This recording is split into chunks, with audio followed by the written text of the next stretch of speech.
What are you saying about the Supreme Court justice? Yeah, so goddamn, I should know her name. Hold on, let me look this up before I Can uh can something Brown or something? Kentanji Brown. Kentanji Brown is kind of going through her like hearings and stuff to be sworn into the Supreme Court. And as expected, Republican Party is throwing like some wild questions her way, but she's been able to respond to them pretty professionally, as we always have to. One of the questions I saw her get asked by, God, I forgot his name, but he's like a senator in Kentucky or some shit. Was it Lindsey Graham? Yeah, Lindsey Graham. And he asked her, how strong is your faith? And like pretty much like, because like they're just trying to make sure, we need Christians in the United States, blah blah blah. But she answered it pretty professionally. She said, that question like isn't relevant to me, or that question isn't relevant. I'm trying to uphold the idea of the separation between church and state. So like she answered it very professionally, how like you would expect a Supreme Court justice to answer that question. So so far she's doing really great answering these questions, but of course Fox News is probably picking it apart, complaining about shit.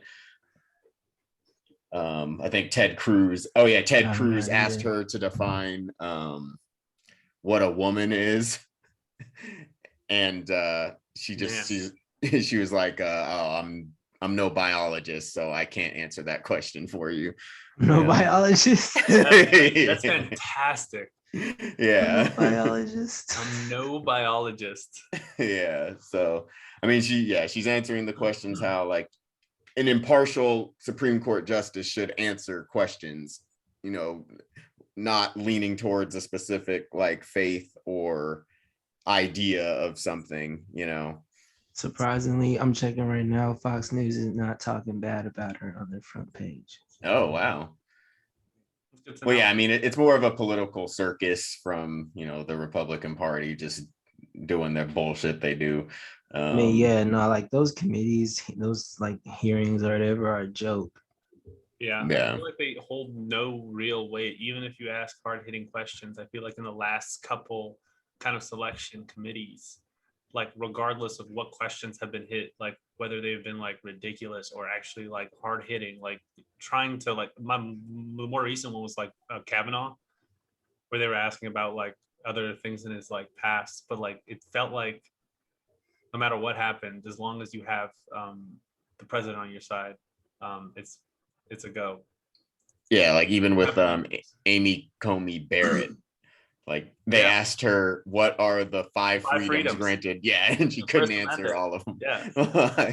It's like, who cares if they can't answer the question? Who cares if they say something stupid? Who cares? Yeah, they're gonna get in regardless. So exactly. Just glad that we have one to balance the scales a bit, because I think there was 3 Supreme Court justices selected in the last presidential 4-year term, which was kind of ridiculous. Yeah, there was a lot. So trying to maintain some balance of some sort. That's right.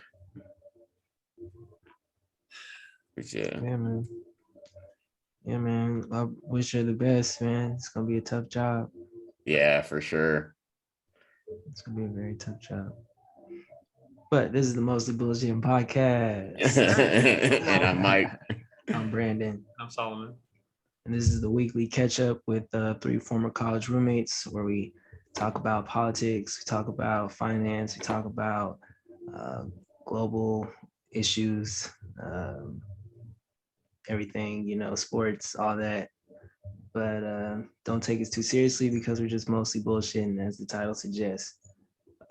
Every week we have a topic. Each of us brings a topic, and we always start with Mike. So Mike, what's your topic? So I thought I'd touch on the recent Boeing crash that happened in China I believe it was this week, a few days ago. It was a Boeing 737-800 that right now the cause of the crash is unknown, but it plunged out of the sky and crashed into the side of a mountain at pretty much at the speed of sound. And obviously with that, it's assuming that all of the people that were on board are dead. So it brings the question to Boeing. I know there was recently a Netflix documentary on some planes that Boeing was putting out, and they knew that there was issues with the planes, yet they still let them fly. So it just kind of brings the question, like, do we need to be keeping a closer eye on Boeing or just airlines in general to make sure that they aren't cutting corners and trying to save, money at the risk of innocents' lives?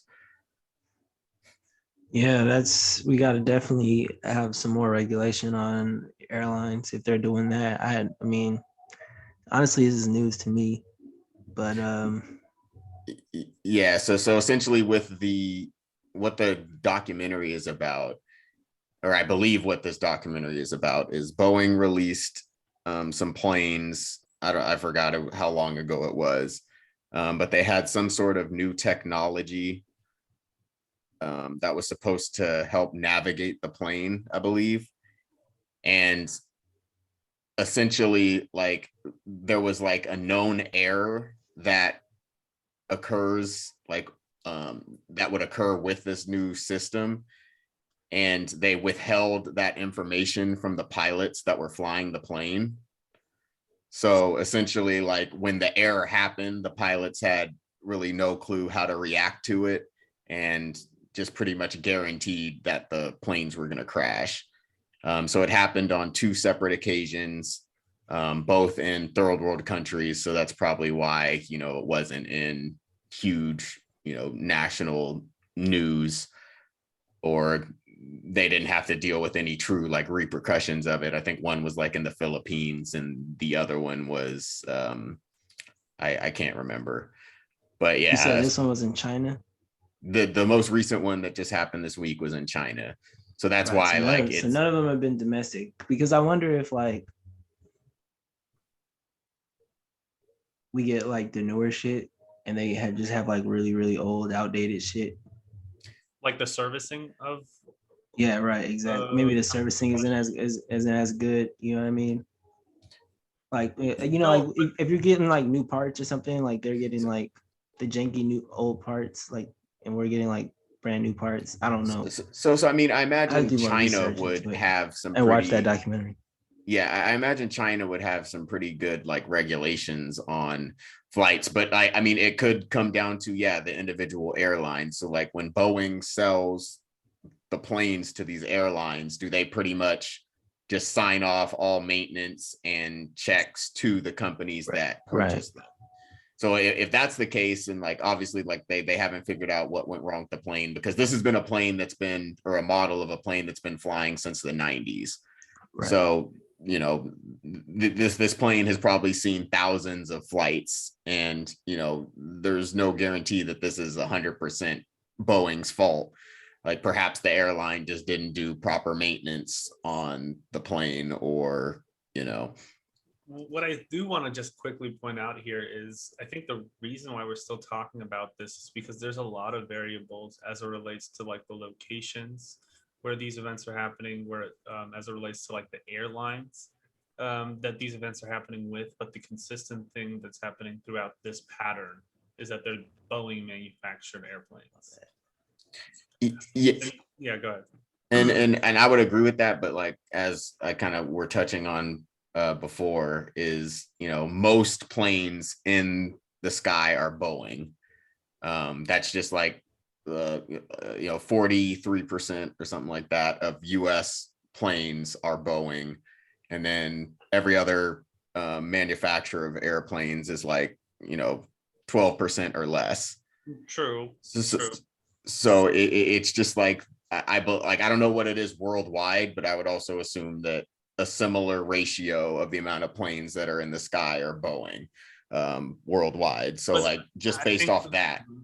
I know, but I feel like the real question we got to ask here is like, of like we got to like that's like a good percentage to like speak about, but the percentage I want to look at is like what a percentage of Boeing planes have crashed out like in comparison to like Boeing planes manufactured versus like other plane manufacturer crashes versus like what they've manufactured. And if that like percentage rate is like very different, I feel like there still should have to be like a real conversation to be had, and like there has to be responsibilities had as like a manufacturer.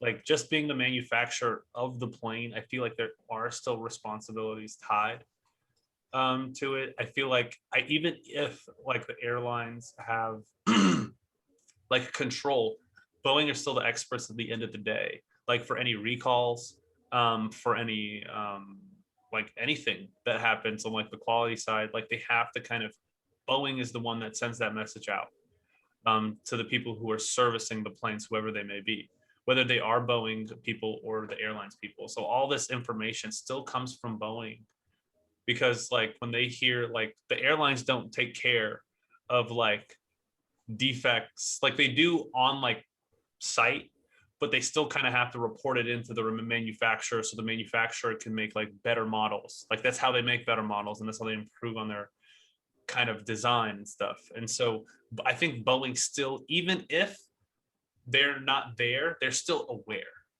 Like, and I think that's like a pretty important point to kind of point out that they're still aware of all the things that are happening, regardless of whether the planes are truly in their ownership or not. Yeah, I agree. So like maybe like along with selling the plane to the airlines, Boeing can require that each airline purchase a service package from 1000%. There has to from be Boeing. Yes. Like there's no other way that can operate in my eyes. Yeah. And I'd agree with that. Like definitely like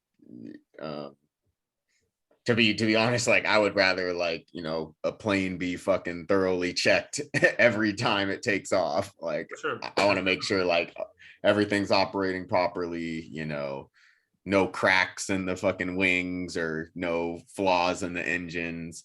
Like go through that full inspection before every flight. And while it may, it's going to obviously take a hit in profits, just like the extra time that they need to take to look over the planes, but like ultimately safety should be the number one for sure concern here. Yeah, definitely.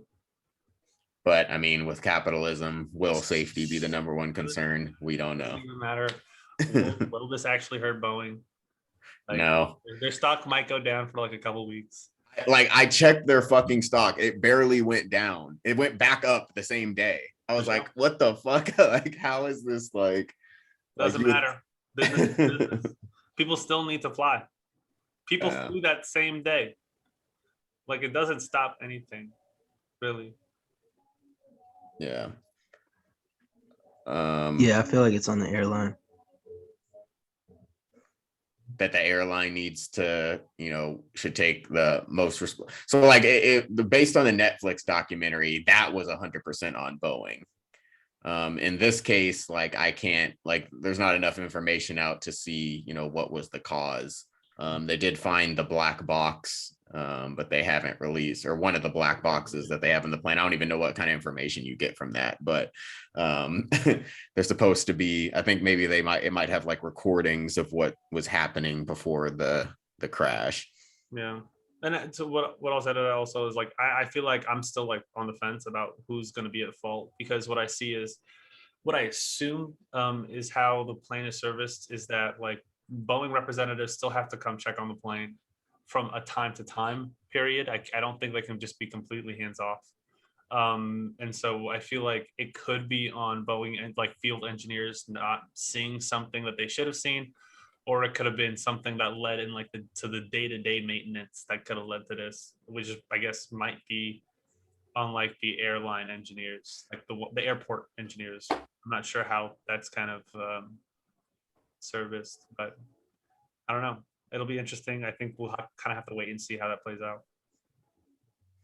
Yeah, definitely. I wish I had all the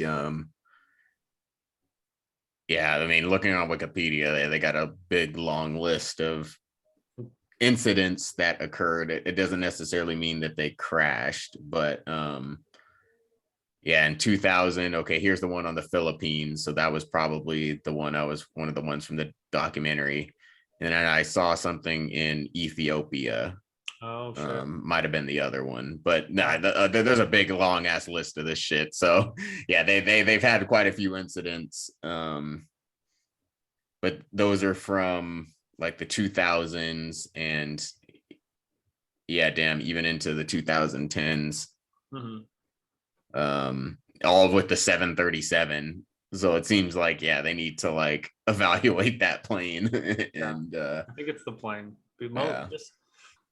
Just because of how consistent it happens with that plane. It's happening all over the world. It's happening like with different people, different, like there's so many different variables, but the same thing is that plane. And so it just like you got to respect the pattern just to provide, I don't know, some place for that plane to have some culpability. But I You're think it saying has to like be. Boeing should do a recall on that plane. I think that's just like their main plane that they have out though. Like that's like the I got I was just gonna say you gotta what the whole process is just try to find like a root cause to each of these failures. Try to find a trend, see if there's like a common place where failures are happening, and like find a new iteration of some like sub assembly of the plane. Like I feel like that's how it's supposed to go. But you know, I'm not a aerospace engineer, I'm not a so biologist. I'm no biologist. yeah, exactly. I'm a biologist. uh, that's funny. yeah, that's all I got. Sure. For sure, man. Well, we can move on to the next topic then. I was gonna talk about the GOAT, Kyrie, Free Kyrie. MVP of the Free Kyrie. season. Did he win 2000. tonight? No, they lost, but he dropped like 40, I think. Damn. For sure. All right, well, Yeah. keep it going. Keep doing the little elevator pitch for Kyrie.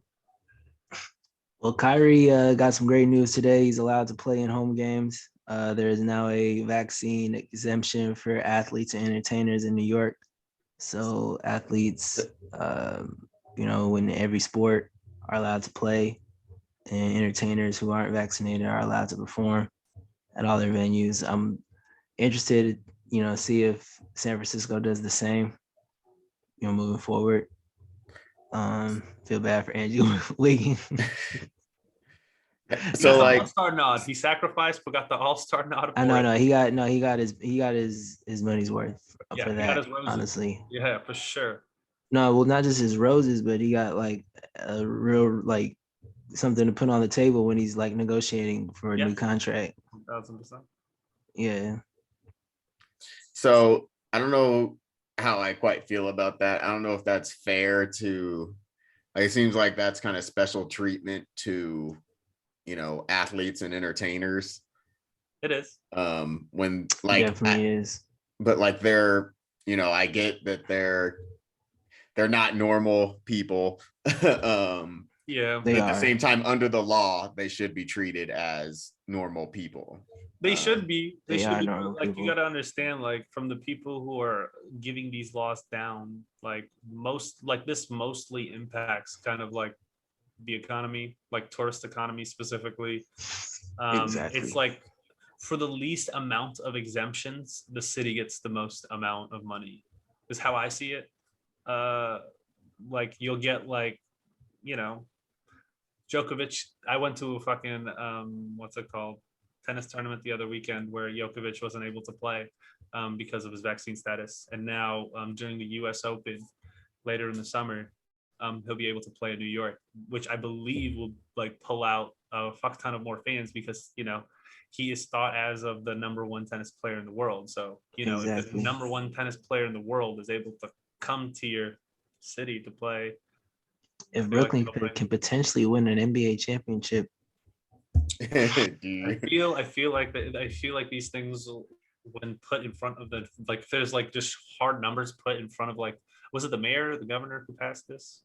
I don't remember who passed know. it, but Whatever government you know, body saw this, there was money in front of them. They saw green, and they were like, "Okay, this doesn't yeah, seem too bad." In my eyes, that's how it happened. they saw blue. He's just see green. Mhm.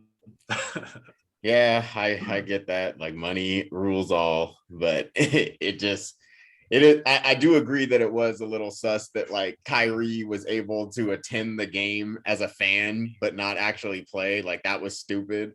Stupid. Like It was it so made no stupid. sense. It It was so like stupid. if anything, like he was exposing the fans more by being in the crowd than like sitting on the bench. So it just that didn't make sense. So like It's fucked because the law is just like, and Well, the laws are changing like almost every other week as it relates to like who's allowed, like where unvaccinated people are and are not allowed to go to. And like they're allowed to be a fan in a stadium, but they're not allowed to be on an NBA bench at a home game. So I think ultimately that was, they probably saw the hypocrisy in it, and that's ultimately the reason that they're letting Kyrie play now, because everyone looked at that and saw how stupid it was. I don't know what the rules are. If the fans are allowed to be unvaccinated, if unvaccinated fans are allowed to watch a game, where only vaccinated players are allowed to play if you're on the home team. Doesn't make any sense. Yeah, I think. Yeah, it kind of agrees with your point, though, Mike. Yeah, so I don't know what the rule is in San Francisco. I think so it's the same idea. The players need. I think it's the same. Yeah, it's the same thing. The home players need to be vaccinated. But that's still the case. Yeah, it's still the case. Because I know, like now, you don't have to be vaccinated. You can be vaccinated to be indoors. But that was like without a mask. Was that the rule specifically for NBA players or sports players, or was it everybody who works in San Francisco or works in Brooklyn needs to be vaccinated? I think it's works. Yeah, so by that, well, I guess there can be people who don't got a job that are going to the game in Brooklyn, but for sure. By that logic, then like I guess like if Kyrie wasn't technically working, then he didn't need to be vaccinated, so therefore he could go to the game, I guess. He was a citizen. He was just a citizen watching the game. But it's just like you would think that most people in the Brooklyn arena, they probably have jobs, which means they probably had to be vaccinated. But in this scenario, Kyrie's so rich. But for public like venues, you don't necessarily have to be vaccinated to come inside. Okay. I don't know, Mike. Yeah, I was trying to find the logic in it, but there really isn't any. I don't think there is. I don't think if you try to find the logic in it, we're gonna get lost. Yeah, I get really lost. But all I'm saying is that the Brooklyn Nets are probably gonna win the championship. Yeah. Oh, it's over. It's blouses. I think it's blouses, especially if Ben Simmons comes back, which they saying he is. So yeah, I don't think. I'm not gonna lie, Brandon. Gonna mess with that. I don't want to say this out loud. Especially not the Miami Heat. The Miami Heat ain't gonna do shit. They ain't on nothing. God damn. Okay, we will see. All I'm saying is we'll be fine. Do not trip. I think the team that we really need to be worried about is the Golden State Warriors. Why Sway? Why? Who's Brandon in the past couple of weeks? Who do you think is who do you see as the nicest looking Warrior on the wall? Jordan Poole. Yeah. If that man is the nicest looking player on our team going into the playoffs, do you think on a team without Steph Curry for sure? I understand. And Klay Thompson coming off an injury for sure. Yeah, he should be. Do we have the time though? Like, do you like what are we at? Like 12 games? Are we 12 games away? 10 games away? Something like that, bro. But we're good. All I'm saying is, do we have enough time for them to get like back into groove? You know what I'm saying? How like because Steph is for sure not going to be back in groove. Will Klay be able to get back in groove, and will he be able to impact the team? I think Jordan Poole and Klay Thompson as a 1-2 is actually going to be great because you have someone who wants to be on the ball a lot. and somebody who likes to move without the ball, even though Clay's trying to get on the ball. He's trying to get on the ball. Trying to get the ball a little more. We know this season. He's definitely acting like he deserves that ball a little bit more. It's very evident. It's very evident in his style of play. I do understand. Right. But like Jordan Poole is it's clear as fucking day. Like when he doesn't have the ball in his hand a lot, he doesn't play confidently. And when he does have the ball in his hand a lot, he does play confidently. And it's just, I think it'll work well for the Warriors for a while. It's just like we'll need to have the best shooter in the world to transition back into his place smoothly. And I'm just not sure if we have the time for that to happen smoothly. I think we'll be all right. I personally, I think we'll be all right. I mean, we're going to be, sixth or third, or so we're playing like sixth place. Who's in sixth place right now? Like, it's the Timberwolves or the Nuggets. Or the Nuggets. I'm not worried about either of those teams, bro. In a first round matchup, we could lose the first game. I don't give a fuck. Okay. I see it. You do know we don't have a big, and their main guy is Jokic. Is Wiseman back? Is Wiseman back? You got Draymond though, bro. Like I'm not worried about. I'm not worried about Karl Anthony Towns or Jokic. I don't think Draymond's guarding Jokic. Dog. Yeah. He is, bro. Because all we got is Looney. Was Looney down? Looney's he's around, but he didn't play tonight. And then who's the other European big? Bielica. And he's our other big. Like that's it. Like we're gonna have they got a Kuminga playing at center a lot too sometimes. We're gonna have Kuminga guarding Jokic. Are we? Kuminga's nice. No, he's nice, but he's gonna guard the MVP. No. I'm telling you, it's gonna be Draymond. I'm telling you right now, it's Draymond. He's gonna be guarding Jokic. He's gonna be guarding Karl Anthony Towns. Whoever we gotta play. I don't know what's up with Wiseman. That's an interesting story because he was right about to come back, and then all of a sudden his knee started swelling up. It's done. Season's over. Season's over, bro. They did not say that. They did not say that. That's just me saying that. Please, this is the Mostly Bullshitting podcast with Mike Brandon and Solomon. That is not a statement you should live by. But I feel like the season's over. I don't think, like, for someone who hasn't played all season, are you really going to get him back into a playoff rotation this late in the season for how young he is? I don't know, man, because he's that's some real desperation shit. If that man plays, if he steps foot onto a playoff court, we are on our knees, backs against the wall. In my eyes. Man, because it's not cool like that. We even have him on the team still, honestly. You rather have him cut him? I trade him. Like, it just doesn't make sense that we've been waiting so long for something that hasn't been proven yet, and we're trying to win a championship. The pick for LaMelo Ball. Like, I don't care how good he could potentially be, and like in this new league, like, who cares? Like, you don't really need a center like that. Like, the pick before LaMelo Ball. I don't know. LaMelo's nice. Positioning, it obviously did not make sense for us to go for a point guard with that setup. LaMelo's nice, but Jordan Poole's nice too. You know what I'm saying? We had just drafted Jordan Poole the year before, so it did not make sense. It did not make sense for us to draft. And I like the LaMelo Bridges combo. in Charlotte. In Charlotte, yeah. I think that. Yeah, man. They look great. I do really like them, and they're going to be in that little bubble playoff, I think. A Rozier in the East, so that's going to be good. I'm excited to see that because Brooklyn's in that too, right? Brooklyn's in it right now, yeah. That's going to be crazy. Just like having a real ass powerhouse. But they could get out of it. Everyone's really close in the East. Yeah, for sure. Nobody's safe. Mm-hmm.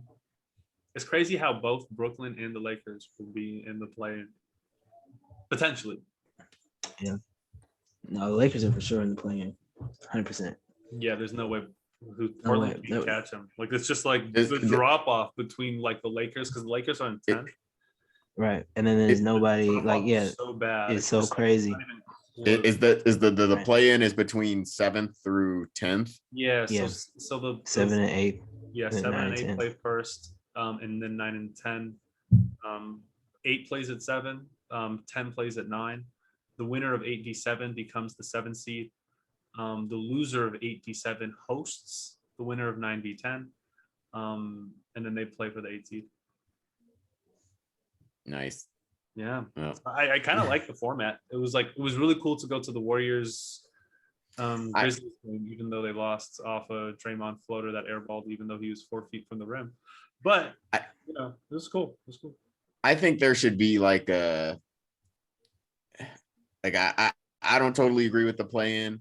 I think that there should be like a if they're within like 1 or 2 games, then it can activate. But I mean, if the 9th seed team is down by like 10 games, like I feel like that's not fair that they have a shot at making the playoffs. Which is you know what I'm exactly saying? the situation in the Western Conference. I like the drama. But I mean, so in this scenario, like let's see, the Lakers are where's the game behind? They're 4.5. Oh, yeah. See, so like, but like maybe the threshold should be 5 games. And then I think they don't really care because none of those teams statistically usually win the championship. Yeah. But there have been situations where the 8th seed beats the 1 seed. True. That's fine. Like that could still happen. That could still happen, Mike. Even with the play-in situation. The play-in situation just makes the but I'm just to the playoffs. So, more like in interesting. your theory, Mike, in theory, like would you have like one season where like the West didn't play a play-in and the East did? I mean, if that's how the numbers ran, then I would say yeah. Like I think the threshold if I'm on the West Coast, I kind of want to have some action too. I want to see it. I mean, you're gonna get the playoffs regardless. Like, so you're asking to watch like 3 additional games. But if I'm a 9 seed or a 10 seed, Mike, in the Western football and baseball, you're asking to watch a quick, a wild card game against the worst teams well, not the worst teams, but like the bottom. Currently, Mike, in this situation, the Lakers are the 9th seed. Yeah, like it's still gonna be dope as fuck. It's still competitive, Mike. It's still gonna be like a bloodbath. Yeah. It's still like like how March Madness, like that's terrible basketball, but they're like going all the fuck out, so it's entertaining no matter what. Yes. Yeah, I think that's what it is. It's a 1 game thing. Like it's a do or die game. Right. So people are gonna watch, and the players are gonna be super intense. I guess, but I don't know. I still don't agree with. Maybe I'm just old school, but I feel like if you made it to the 8th seed, then like you earned that spot at the 8th seed. Like you shouldn't have to risk it to play. What did you earn? 8th seed used to mean I'm just saying, like your record that proved that you were better. That you were better than the 9th seed. Like that's all. That's all of it. Yeah. This is Clipper commentary right here. Why should you have to risk your fucking spot because like the NBA wants more money? I don't know. This is Clipper fan commentary right here. I don't know. I don't even care. Like if the Clippers were in the 9th seed, like it doesn't even matter. Like. Yo, I don't know, Mike. Maybe we should take it up with Adam Silver himself, see why he did it. But I think we live in America. This is capitalism. We know the reason is more games and more money. Like that's it. I like the idea, honestly. I like the idea too, personally. I like the tournament style. Like we don't get to see too many tournament style things in the NBA. All I'm saying those teams usually get like out of here really fast, and they get a chance to be showcased. So yeah, like actually playing well. One of these days, the fucking 10th seed is gonna miraculously pull off an NBA championship, and that's gonna be the coldest story of all time, Mike. Season, bro. That's gonna be the Mike's gonna put season. an asterisk on him. I know it. Right. I'm not gonna. I wouldn't put an asterisk on it. I would just be like, that'd be so lit. That'd be super lit. That's the point, Mike. Is imagine that if like seed can win the championship. Mike, it don't be like, damn, it could have been the Suns, but they lost in the play-in. Like you can't say that. Seed could potentially win the championship. That's crazy. So dope. That's dope. That's crazy. So then just expand the playoffs to be to 10 seeds. Like if that's what you're like, That's No, what but they're it's doing. difficult. You is can't do the interesting. series thing. You got to bring it to Yeah. 8 really quickly. And 12 teams is like, then you're bringing some real boo-boo teams in there. And it's just like, yeah. Well, no, I'm just saying, like, instead of doing the play-in tournament, just make 10 teams make the playoffs. But it's hard to do like that. You're gonna Like, buy like series. 8-4 to 2-1 weird. is easy. Like when you put 10 in there, it's just like it messes with the flow. You would have a buy series. That's not cool. A buy series in the second round. Who the fuck would want that? It would be weird. It would be weird. This is the best way to do it. We want it consistently. All right. Yeah. All right. Let's quickly go to the next topic. My topic shouldn't take too long. For sure. What's up? So we are about, I think, a month into the Russia-Ukraine conflict. And we've kind of seen how it's unfolded on both sides. In short, Russia is laying a siege on all sides on what it seems like the main goal is Kyiv. The main, is it the capital city of Ukraine? I think it's the most populous. So yeah, Kyiv. Kyiv, yeah. And so there's been valiant resistance. There's been worldwide support. The one thing I kind of wanted to speak about today is kind of the tactic that's being taken. Not too many troops are being provided to assist Ukraine in the defense, but what they are doing is mainly going through sanctions and more specifically kind of targeting the Russian oligarchs. And so they hold a lot of money in offshore accounts through houses, yachts, and other kind of businesses. And essentially what has been occurring over the past couple of weeks has been a seize of a couple of these businesses kind of laid out by the governments in like the respected locations.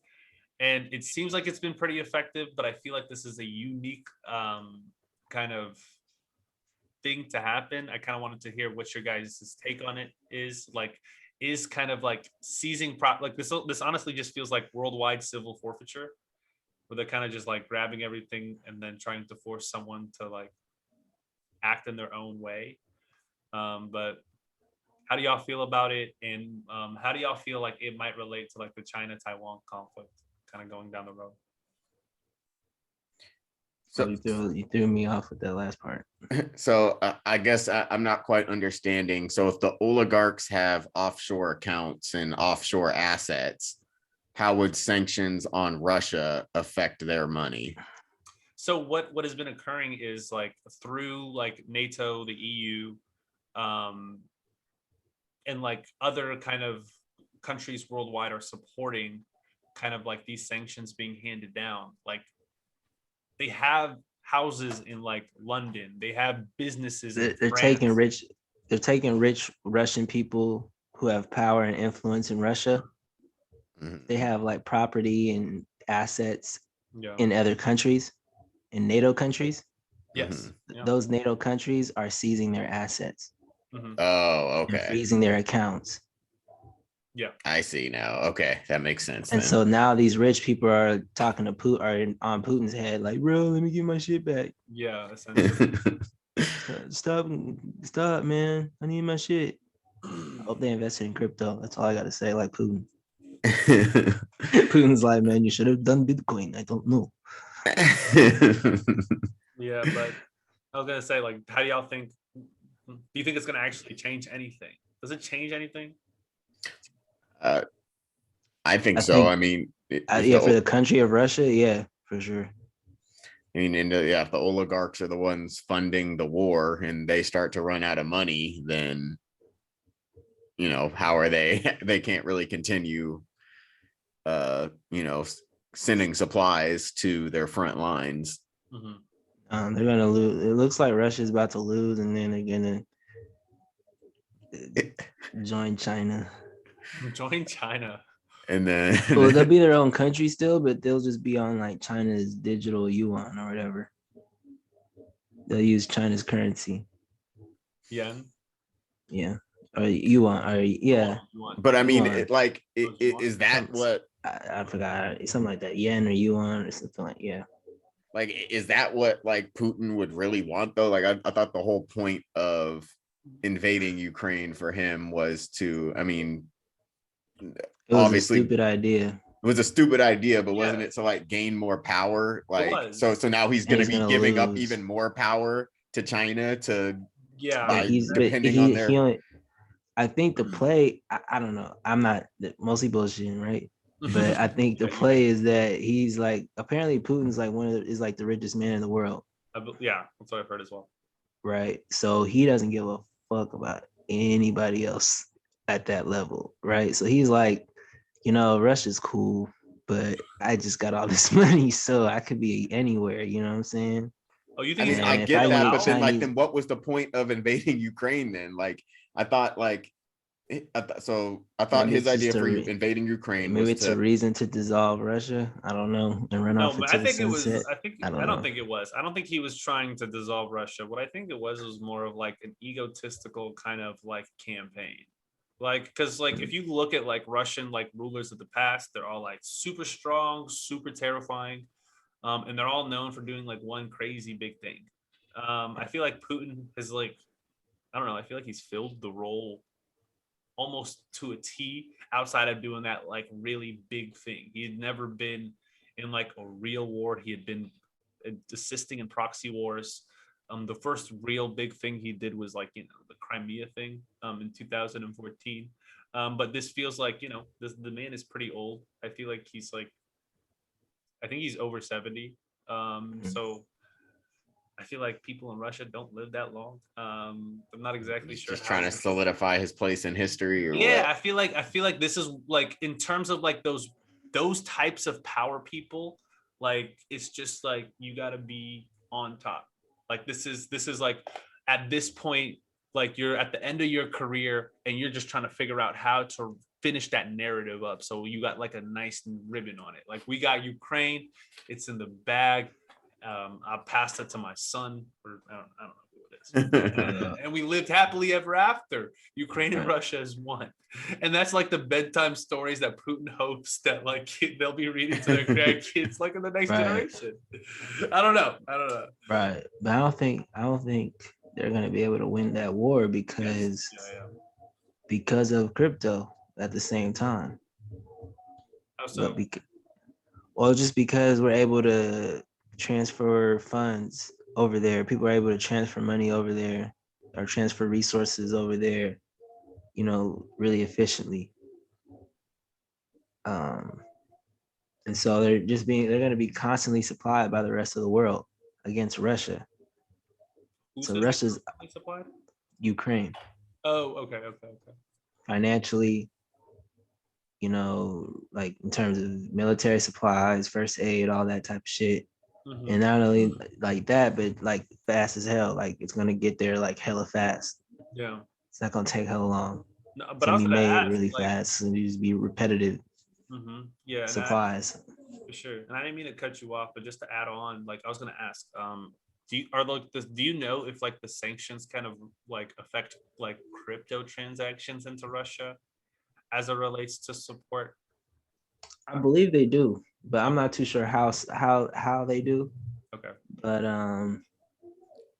It might affect like the, I don't know, the liquidity of people who are trying to then right, you trade can't their crypto for Because the Russian yeah, for the because those for the currency. companies Russian don't. currency. Yeah, if you're Yeah, trying to because use those the Russian currency, then it's a problem.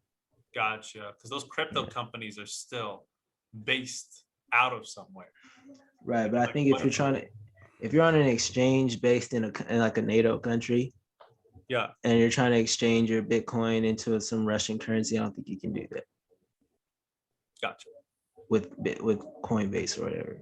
Yeah, so like the only way that like they could really utilize crypto is if, well, first of all, crypto would need to be more widely accepted, and like you could actually exchange crypto for goods or use someone else's currency, which I don't know Yeah, how that's those crazy. So like, that would work in Russia. damn, that's crazy. So like, instead of shutting down crypto, we just shut down Russian currency. Yeah. That's what's happened. Russian currency is worth less than Roblox currency. Shit. Yeah, I heard Yeah. like there's gonna be a partial open of the stock market tomorrow. for Russia. Of their stock market? Yeah, like I think they're finally like the stock market got closed. I think closed down. Damn, yeah. As a People relate- are probably gonna invest in those futures and get hella rich. Yeah, Yeah. for sure. But I don't know, man. Like, yeah, I think that's the play though, is like Putin's like, man, if we win, then I got this nice bedtime story. If we don't win, I'm the richest man in the world and nobody can touch me. Yeah. I mean, yeah. But okay, and so like I just want to quickly transition this to China and Taiwan, and only because do we know how much of China's money is like offshore? Like in theory, because like China is like Russia is a country like we definitely don't want to go to war with, because it's definitely going to be the beginning of World War III. China is, I believe, the same exact thing as it relates to like there's no the moment we have foot troops like clashing with one another, it'll be considered World War III, and too many sides will have to get involved. But do you think the U.S. would be able to do something like this, or like NATO with China? With China, with the Taiwan situation, what you're saying? Yes. Do you feel like the United States would be able to support NATO, Taiwan? or NATO, or like the world alliance that's currently kind of forming now, and would be able to support Taiwan? Because no. China is a bigger chunk of the global economy.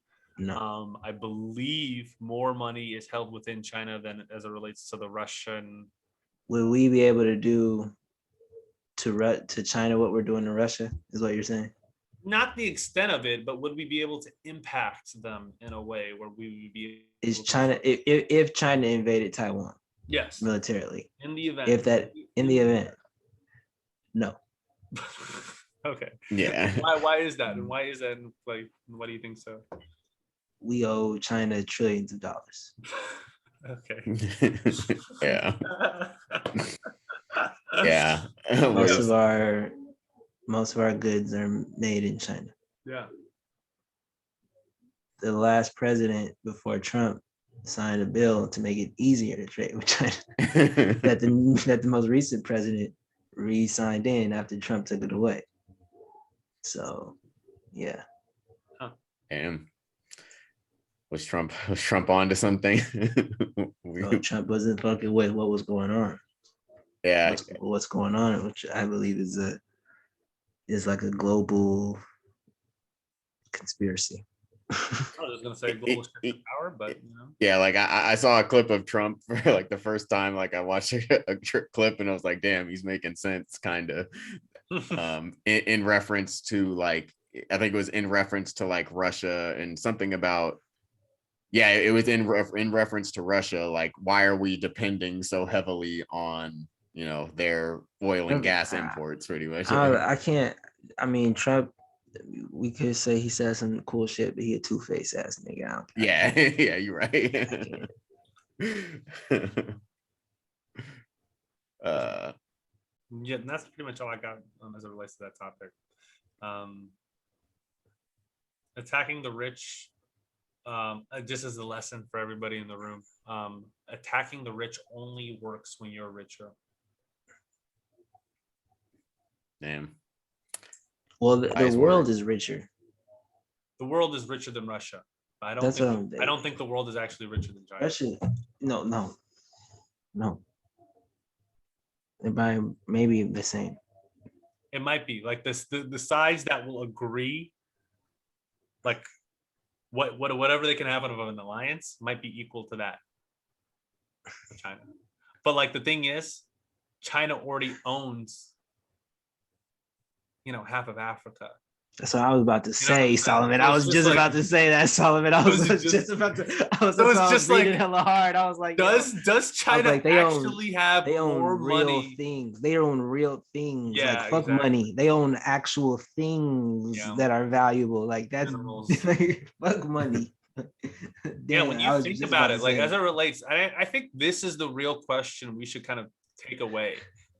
Like when it comes to it, like the sides that are allowed to ally against China versus the China and China-backed countries, who has more money? I don't know.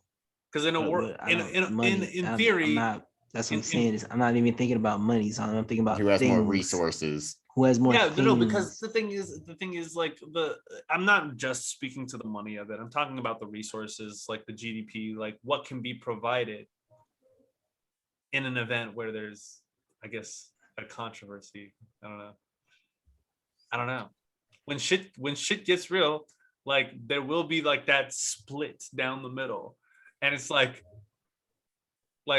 what is that count of resources? Have we ever done that count? Like, is it plausible that Africa is way more valuable than we thought, and we're just going to figure out,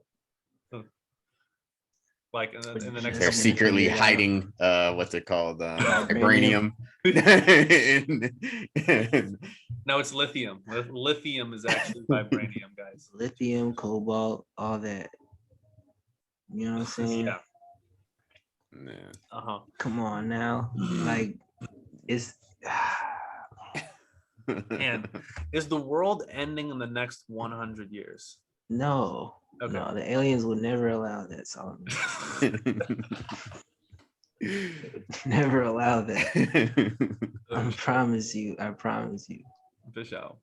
We're good. We're good? All right. I appreciate that. Thanks for the reassurance, brother. Go read your Bible. Go to church. You'll be all right. We'll do. Yeah. It's Lent, y'all. You know. Yeah. But I don't know. Is that it on that topic? I guess. Yeah. No, that's it. We're talking about random shit now. Yeah. At this point, we're getting a little too conspiracy with it. Yeah. I mean, it's a conspiracy that's going on. You know what I'm saying? They are conspiring around us. There's something happening. There's some big shit happening. It's not formed. For sure. You can feel it. It's like it's on the tip of your tongue, but you can't really get it. Yeah. You can't really speak to it. For sure. Yeah, things are shifting for sure. But yeah, we can end it there. Hope y'all stay safe in these streets. Will do. So I do want to, I said I would give updates on my yield farming. Oh yeah. Come on. No, I appreciate this. This is so shit is actually popping off right now. So the native token is back up to like its prices that like I kind of got in at, actually a little bit more. And the APR is now up to 311%. Lovely. So it like dipped down to like 250, but now it's back up to 311. All right, Mike. I'm in. I'm in, Mike. Love it. All right. I'm in. I'm gonna hit you about it. Yeah. I'm glad to hear it, bro. Glad to hear it. All right, then y'all. That's the check-in, y'all. Mike is up. Every up. day, the yield farm, Mike's yield farm. I'll give an update at the percentage every week. Every week, Yeah. dot. Yield farm segment. With our correspondent. Do you have like I need like buttons and shit. Do you have like a creature name thing, or do you have like an avatar? So like the name of my account is just the rawest, but yeah. Right. Like but I do have like all the heroes have their own names. Like this guy's name is Sarah Fog Shifter. I didn't come up with that. That was just what he was. Richard Sunforce. Oh, all right. Yeah. Richard Sunforce is up $1,000. He's out here making money. Richard Sunforce out here balling. Yeah. Big balling, bro. Fog Shifter getting that Skrilla. So. All right, man. I'll catch y'all later, man. Later. Peace. Peace.